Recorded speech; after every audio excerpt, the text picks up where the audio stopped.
নারী তুমি ধন্য একটা পুরুষের যৌন চাহিদা থাকার জন্য।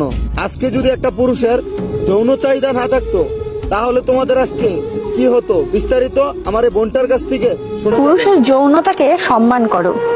পুরুষের যৌন আকর্ষণ আছে বলেই দুনিয়ার মুখ দেখতে পেরেছো। পুরুষের যৌন আকর্ষণ আছে বলে তার কাছে তুমি এত স্পেশাল।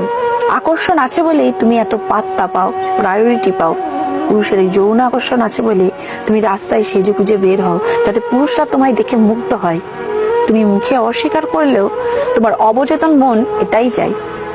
পুরুষের যৌন আকর্ষণ আছে বলেই তুমি বিপদে পড়লে বহু পুরুষ এগিয়ে আসে সাহায্যের জন্য।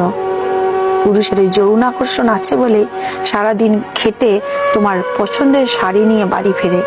2 লাইনের ছন্দ লিখে অথবা কয়টা সেলফি দিয়ে যে শত শত রিয়াক্ট পাও, সে পুরুষের যৌন আকর্ষণ আছে বলেই।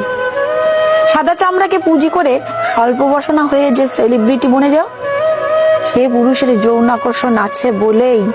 যৌন আকর্ষণ আছে বলেই সৃষ্টির শ্রেষ্ঠ বুদ্ধিমান ও মানবকুলের সেরা শক্তিশালী প্রাণী পুরুষ তোমার দুর্বলতাকে বিদ্রুপ না করে ভালোবাসার চাদরে ঢেকে দেয়।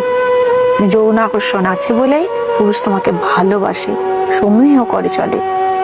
পুরুষের যৌন আকর্ষণ না থাকলে সাদা বিড়াল রাস্তা দিয়ে হেঁটে গেলে যেমন কারো ভ্রুক্ষেপ থাকে না, তোমার বেলা তো তেমনই ঘটতো। যৌন আকর্ষণ না থাকলে পুরুষ এতটাই ডমিনেটিং হতো যে নারী জাতি তথা মানব জাতি বিলুপ্ত হয়ে যেত। যৌন আকর্ষণ না থাকলে প্রতিটি পুরুষ হতো নারী বিদ্বেষী।